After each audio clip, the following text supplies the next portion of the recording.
Alright, how you doing, YouTubers? Today we are working on a 2013 Ford F-150 3.5 liter V6 with the Ecoboost turbo. And we are doing the water pump today. A lot of videos on YouTube about the water pump. Really good videos. Just want to give my 2 cents real quick about as far as what we're doing here. So we got everything detached. I didn't go through all those steps as far as taking everything off. There's other videos as far as how to remove everything. Everybody's got their own way of doing things. I just kind of want to concentrate on this pipe right here. This center pipe, it feeds right underneath your air intake right here. Goes all the way to the back and hooks into another, I believe, coolant tube or coolant port in the back there. Basically, that's the end of it. These are new O-rings that we put on there. These are the old ones we took off. It's a good idea to replace those when we're replacing the water pump. Go ahead and replace those O-rings. Let me get a part number for you. Like I said, there's other videos that have part numbers. I got this one, Ford C32197. Purchased it at Advanced Auto Parts. I guess all the auto parts stores should have them. But yeah, it comes as a set of O-rings on both sides, one on this side and one on this side. Yeah, so it's a good idea just to replace those. And as far as this pipe is concerned, it's pretty long. When you go to pull it out underneath the air intake, you don't have much room between that and the radiator fan right underneath here. So what I did, as I was pulling it out, I just kind of turned it to the side and just kind of stuck it in between the fan blades there. As far as the housing of the fan, just kind of stuck it in between there so I could get it all the way out of there. Because like I said, you don't have much room with it coming straight out and getting it out of there. So that's the best bet for that. And when you put these new O-rings on, like the other videos said, make sure you put a little bit of oil, penetrating oil on there, some kind of lubricant. That way they don't bind up or twist up when you go to pop them back into place. But yeah, so this one goes in underneath the air intake, pops in to another hole underneath there where the antifreeze goes, and then the other end, the actual thermostat housing actually goes into that, which is the other end of right here. That pops into the other side of the pipe. So yeah, that's about it. We'll be back. All right, we're back. My recommendation also too, when taking that pulley off where the water pump is, those 4 bolts right there, they're 10 millimeter. And I would recommend leaving the belt on while breaking those bolts loose. That way that pulley's not moving on you. If you take the belt off and that pulley's not moving on you when you go to crack those bolts, unless you got a torque or something like that to break them loose. But if you're just using a regular socket wrench with a 10 millimeter, yeah, leave that belt on there, break them loose, and then go ahead and just remove your belt. We'll be back. All right, we're back. Just want to let everybody know that I am replacing this belt too, the dry belt, the main serpentine belt. Looks like it's the original belt, Motorcraft. You can see that. Hang on, let's get focused here. There he is, Motorcraft. Not unless there's only one owner before me, not unless he purchased or somebody else did a belt and put a Motorcraft back on there, which I doubt. So yeah, that's the original belt. This truck's got 120,000 miles on it, so not bad. It doesn't look in bad shape either. It looks rather good. I don't see any splits or cracks in it. The ribs, let's get a look at that. Let me find out where my camera lens is. There we go. Yeah, the ribs look good. Nothing major, but I'm gonna go ahead. Well, I got everything off and just go ahead and replace it. I just bought a Daco belt to go with it, to go back on there, so it should be fun. All right, I'll be back. And by the way, that as far as getting that belt off, that is a 15 millimeter bolt on your tensioner pulley there.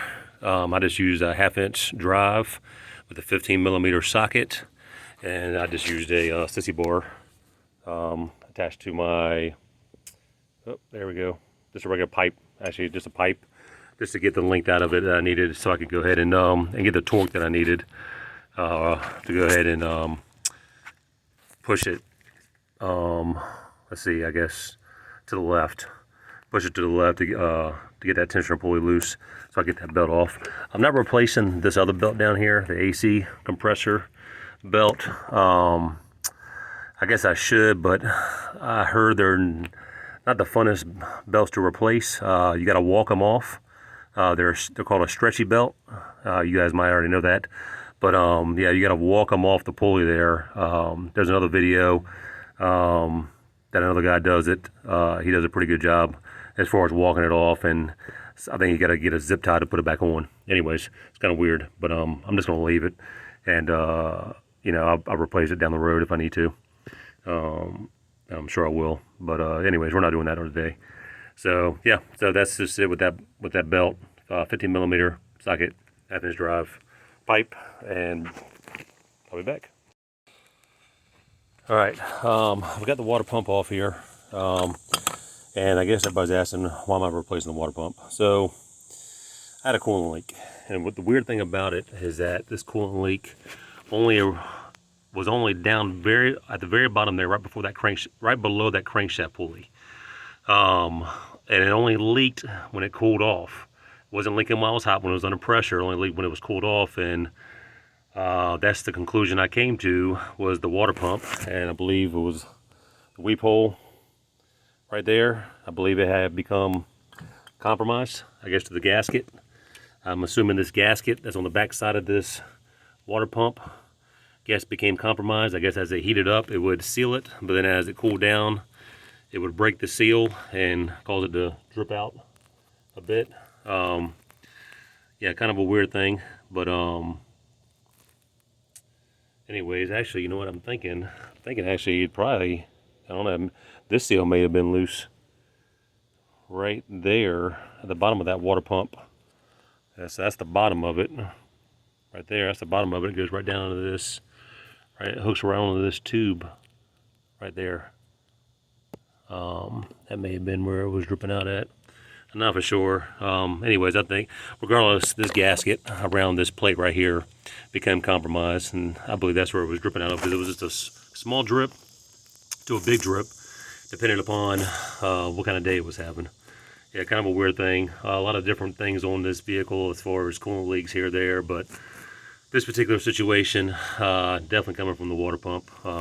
There's no other explanation. Like I said, that's the only area right below that crankshaft pulley at the very bottom underneath where it was dripping from. Once you take off the skid plate at the bottom, which is held in by 4 bolts, I think they're 13 millimeter bolts. Yeah, I believe they're 13 millimeter bolts of that skid plate. Once you remove that, then you'll be able to see it, just a drip. And we were getting puddles underneath the truck, but like I said, it wasn't an everyday thing. We could drive it, come back, and let it sit and cool down, and nothing. And then some days we drive it, let it sit, cool down, and there'd be a puddle underneath the truck. Yeah, very odd situation. You may be having the same situation. That's why you're watching this video. Anyways, also too, I wanted to tell everybody too, I learned this from another guy doing his video. When pulling this water pump off right here, you have that cavity. See that hole right there? That hole right there, that's where your thermostat housing bolts to. That cavity is filled with coolant. In that hole where I just took off the water pump, so right in here, this cavity right here, you take that off, this whole cavity is filled with coolant. So you go to take the water pump off, coolant's going to pour everywhere, which you're still going to lose some, you're still going to have coolant pouring out through your radiator hoses right here and right here. But if I try to eliminate as much coolant pouring out and spilling all over the ground as possible. So one, I did drain the radiator as best as possible. I've got my pan underneath there, and my coolant is orange. Don't get alarmed. Your coolant may be green, but whatever you do, don't mix them. Don't mix green and orange. It doesn't work well.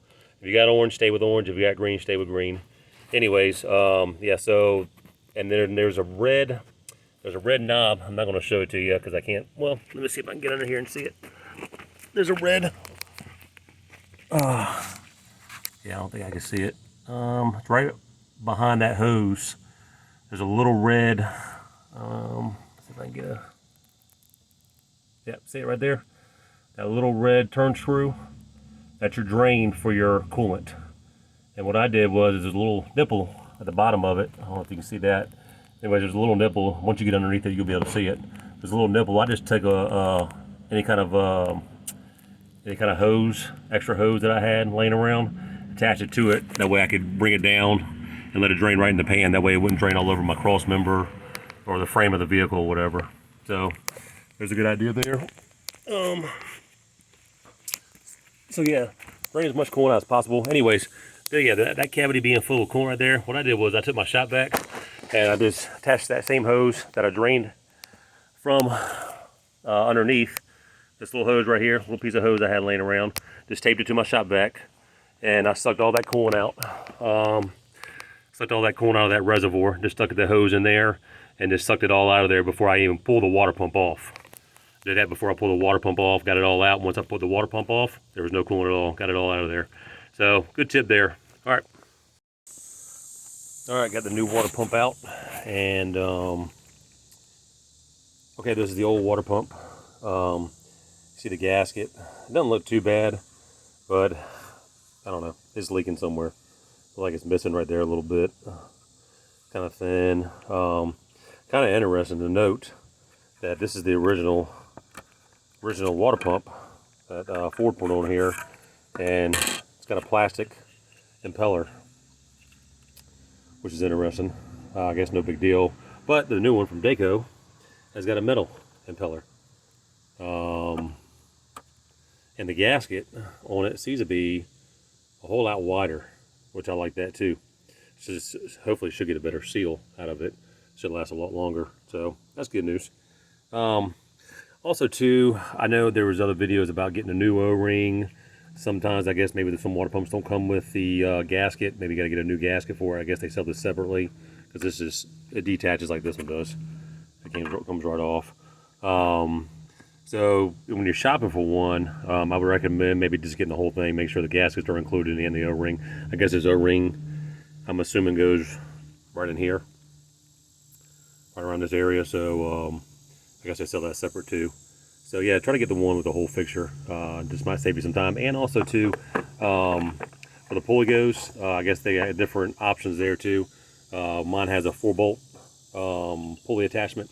I guess some of them have a 3-bolt. So just be aware of that and pay attention to that as well. All right, I'm ready to put it on there. Also too, real quick, your surface where you took your old water pump off at, the surface right here, just kind of clean it up a little bit. Make sure there's no leftover residue or anything on there, because you want to get a good seal when you attach to your new water pump there. So just make sure any and all residue is taken off. Don't go too hard on it either, because this is aluminum. So you don't want any warped areas in here, because like I said, you don't want any kind of leaks at all. Just take a soft bristle brush, maybe a fine grit sandpaper, something real fine. Just go around it, just to knock any excess debris off. Like I said, don't go wild with it, but just to get that extra debris off. That way you get a nice seal around there. All right. All right, another quick tip while we're doing the water pump. I figured while I got the cavity open, I can see down in here pretty good. I went ahead and I'm going to go ahead and do an oil change. Go ahead and take the oil filter out. That's the new oil filter. I know it's Fram, not a big fan, but it's what I got for right now. So I got the new oil filter on there. Got the old one off. Just like I said, it's all wide open right here right now, so that's the easiest way. Usually when doing these oil changes, there's a compartment underneath where that rag is down there. There's a compartment that actually, it's further back, like right in this area right here where it's open. There's a little flap that kind of disconnects and kind of pulls down. You can reach your arm up in there. If you got long arms like me anyways, well, even if you don't have long arms, you should be able to reach up in there from this. I got this shirt right in the way, this rag in the way. But down over here, like I said, you'll be able to reach your arm up in there to get at that oil filter to undo it and get it off. But like I said, since I was up here, I want to do an oil change anyways. Went ahead and just did it from the top here while it's open. Also too, if you're in need of an alternator, might be a good idea to go ahead and pull that out too. Where I got my camera right now, that's where the alternator goes. The alternator's already been pulled out. It's just a 15 millimeter bolts. Got a 15mm bolt down here that goes right there where my finger is, where that hole is. 15mm goes there. And then there's another one where my finger is that goes right there. They look just like that. There's the one for the bottom. It's the bottom bolt. And then the one at the top is this long piece right here. Excuse me. Very interesting little bolt. So that end threads through the alternator, and then this end sticks out and like a little stub of the bolt that goes in there, and then a nut. That nut right there goes on top of that stud right there, and that end of that. So once you take that nut off, that's a 15mm nut. The stud's still going to be in there. So the end of that hex right there, that's a 7mm. So you want to take a 7mm socket and just pull this whole stud out of there. And once you get the stud out with the nut, and then get that bottom bolt off, just take like a pry bar or something like that and just pry it out. It'll fall down, just kind of pry it out of there. Plus you got two electrical connectors, of course, your negative and your positive, that you got to disconnect. Your positive, the nut to your positive is 13mm, and your negative is just a plug in. Press and plug in and plug out, or undo. Okay, another quick tip. Thanks. I also told you earlier too about, as far as I like to take as much coolant out of the system as possible. That way I don't have a bunch of coolant on the ground or in the drain pan. Anyways, I retrieved all this coolant from the actual coolant reservoir. If you got a cool syringe like that, it's kind of funny. I actually got that syringe from Topgolf. They're little donut holes that you squeeze cream into or whatever. Anyways, that's where we got them from. So I use that syringe to kind of pull all the coolant out of the reservoir tank. That way when I disconnected that hose, the hose that connects right here, this hose, I connected that, all that coolant would just pour out of there. So I went ahead and just rinsed it all out. So that's another quick tip if you choose to do that. If not, no big deal. Just saves you some coolant being all over the place.